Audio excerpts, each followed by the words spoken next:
الحمد لله الحنان المنان الذي خلق الإنسان وعلمه البيان، والصلاة والسلام على رسوله سيد الإنس والجان وعلى آله وأصحابه ذوي الخير والإحسان. أما بعد، فأعوذ بالله من الشيطان الرجيم. بسم الله الرحمن الرحيم. ومن يبتغي غير الإسلام دينا فلن يقبل منه وهو في الآخرة من الخاسرين. صدق الله مولانا العظيم. بارگاہ رسالت معاب صلی اللہ تعالی علیہ وسلم میں ایک بار درود پاک کا ہدیہ پیش کریں. اللہم صل علی سیدنا و مولانا محمد معدن الجود والکرم وآلہ واصحابہ الکرام وابنہ الکریم وبارک وسلم صلاة دائمة سرمدا ابدا. عزیزان گرامی وقار، ایک حدیث پاک ہے. رسول گرامی وقار صلی اللہ تعالی علیہ وسلم ارشاد فرماتے ہیں، ایمان کی حلاوت، ایمان کی لذت، ایمان کی جو شیرینی ہے، مٹھاس ہے، آپ کو ملی ہے یا نہیں ملی ہے یہ میں نہیں بتا سکتا ہوں، لیکن اگر پانا ہے اس کی لذت، اس کی حلاوت، ایمان کی مٹھاس ہوتی کیسے ہے، اس کے لیے حضور پاک صلی اللہ علیہ وسلم نے 3 علامتیں بتائی ہیں.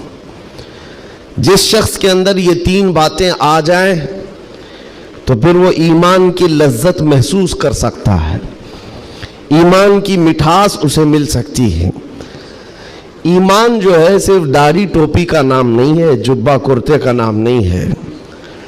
ایمان صرف جھنڈا لے کر گھومنے کا نام نہیں ہے. ایمان ایک الگ کیفیت ہے جس کا سرور بندے کو ملتا ہے، جس کی لذت اور جس کی شیرینی کو وہ بتا نہیں سکتا. اور وہ کیسے حاصل ہوتی ہے؟ 3 چیزیں میرے آقا فرماتے ہیں. پہلی چیز، اللہ اور اس کے رسول سے سب سے زیادہ محبت کرتا ہو، پہلی چیز. اور دوسری چیز یہ ہے کہ جس سے بھی محبت کرتا ہے دنیا میں وہ صرف اللہ اس کے رسول کے لیے کرتا ہے. تیسری چیز ہے، کفر میں واپس لوٹنے کو اتنا سخت سمجھتا ہو جیسے آگ میں ہاتھ ڈالنے کو سخت سمجھتا ہو. آگ میں ہاتھ ڈالنا کسی کے لیے آسان ہوگا، لیکن کفر و شرک کی طرف جانے کو سخت ناپسند کرتا ہو. یہ 3 چیزیں اگر تمہارے اندر آ گئی تو ایمان کی لذت مل جائے گی، ایمان کی مٹھاس مل جائے گی. زندگی میں سب سے زیادہ پرائیورٹی کس چیز کو ہو؟ اللہ اور اس کے رسول کو. دوسری چیز، دنیا میں جس سے بھی تعلق بنے گا وہ صرف اللہ اور اس کے رسول کے لیے بنے گا. تیسری چیز، کفر کی طرف کبھی لوٹنا پسند ہرگز نہ کرے، بلکہ کفر کا نام سنتے ہی اس کے اندر ایسی ہیبت آ جائے کہ میں آگ میں ہاتھ ڈالنا تو پسند کروں گا لیکن کفر کی طرف ہرگز نہیں جا سکتا. یہ 3 چیزیں تمہارے اندر ہیں یا نہیں، آپ آبزرو کر لیں، خود آپ اس کا احتساب کر لیں کبھی بیٹھ کر کے کہ میں زندگی میں سب سے زیادہ کس سے محبت کرتا ہوں. اگر اللہ اس کے رسول سے سب سے زیادہ محبت کرتے ہو تو اس کا مطلب ہے کہ پہلی چیز تمہارے اندر آ گئی ہے. اور اپنے تعلقات کو دیکھ لو، جس سے بھی آپ کے تعلقات ہیں وہ اللہ اس کے رسول کی رضا کے لیے ہے تو دوسری چیز بھی تمہارے اندر ہے. اور تیسری چیز بہت امپورٹنٹ ہے جو اس زمانے کے لیے ہے، کفر کی طرف لوٹنا اتنا ناپسند کرتا ہو جتنا آگ میں جانا بھی ناپسند نہ کرتا ہو. یعنی آگ میں جانا جتنا اس کے لیے ناپسند ہے اس سے زیادہ کفر میں جانے کو ناپسند کرتا ہو. یہ چیز اگر آپ کے اندر ہے تو میرے عزیزوں ایمان کی لذت مل جائے گی، ایمان کی مٹھاس مل جائے گی. اس دور کے حالات کے اعتبار سے میں اگر اب بات کروں، قرآن کی آیت تو 1400 سال سے یہ اعلان کر رہی ہے، وَمَنْ يَبْتَغِي غَيْرَ الْإِسْلَامِ دِينًا فَلَنْ يُقْبَلَ مِنْهُ. اسلام کے علاوہ کسی بھی دین کی طرف تم منہ بھی لگائے، توجہ بھی کیے تو قیامت کے دن پھر وہ سب سے بڑے گھاٹے میں ہوں گے، ہرگز قبول نہیں کیا جائے گا. میں بات یہاں سے شروع کرتا ہوں کہ آج لوگوں نے اس کو ہلکے میں لینا شروع کر دیا، چاپلوسی کرتے کرتے، خوشامد دوسروں کی واہواہی حاصل کرنے کے لیے کبھی پوجا پاٹ میں بھی شریک ہو گئے، کبھی ان کی رضا حاصل کرنے کے لیے ان کی محفل میں بھی بیٹھ گئے، اللہ اس کے رسول کو چھوڑ دیا۔ تمہارے دین میں کمی کس بات کی ہے؟ کتوں کو راضی کرنے کے لیے شیر کبھی کتا نہیں بنتا۔ ایک بات یاد رکھو، رسول پاک صلی اللہ تعالی علیہ وسلم کا جو سپاہی ہے وہ ہر گھڑی ہر میدان میں سپاہی ہے۔ اسے کس چیز کی کمی ہے؟ کس چیز کی کمی ہے؟ جو عزت ملی ہے وہ نام مصطفیٰ سے ملی ہے۔ ایک صحابی ہیں حضرت نعمان، ایک بادشاہ کے ہاں گئے تھے، ایمبیسیڈر بن کر کے، ترجمان حضور کے قاصد بن کر گئے تھے۔ بہت دور ملک تھا، میرے آقا مدینے میں ہیں، لیکن جانتے ہو اس بادشاہ نے آپ کے آنے کے لیے ریشم کا قالین بچھایا، سونے کی کرسی لگائی، لیکن وہ صحابی رسول جیسی آئے اپنی تلوار سے انہوں نے ریشم کے قالین کو پھاڑ دیا، زمین پر چلنے لگے۔ اور کرسی جب سونے کی کلائی کی ہوئی کرسی بچھائی گئی ان کے لیے، بادشاہ نے بہت عزت دیا کہ محمد عربی کا قاصد آیا ہے، سفیر آیا ہے، لیکن انہوں نے کرسی کو بھی ٹھکرا دیا، کہا مجھے دوسری کرسی لاؤ۔ کیوں؟ صرف اس لیے اس بادشاہ نے پوچھا کہ اتنا زیادہ غرور ہے عرب والوں میں، اتنا زیادہ ایٹیٹیوڈ ہے محمد عربی کے غلاموں میں، ان کے سفیروں میں؟ صحابی رسول نے کہا نہیں، نہ یہ غرور ہے نہ یہ تکبر ہے۔ میرے آقا صلی اللہ تعالی علیہ وسلم نے فرمایا ریشم کا استعمال مرد کے لیے حرام ہے، سونے کا استعمال مرد کے لیے حرام ہے، تو میں مدینے میں رہوں تب بھی غلام ہوں، دنیا میں کہیں پر رہوں تب بھی میں غلام ہوں۔ انہوں نے پاس و لحاظ رکھا ہے نسبت رسول کا، تو پھر وقت کے بادشاہوں کو بھی انہوں نے جھکنے پر مجبور کیا ہے۔ کس چیز کی کمی ہے مسلمانوں تمہارے پاس؟ کون سی دولت کی کمی ہے؟ سب سے بڑی دولت تو تمہارے پاس یہ ہے آج تک۔ ایک بہت بڑی بات میں بتاؤں آپ کو، یہ آپ کی مسجد کے امام ہیں، محبت چاہے جتنی بھی کرتے ہوں آپ ان سے، عقیدت جتنی بھی کرتے ہوں، ایک دن ان سے کہہ دینا مولانا عبد الکریم اپنے باپ کا نام لے کر لوگوں کو رکوع میں جھکا کے دکھائے،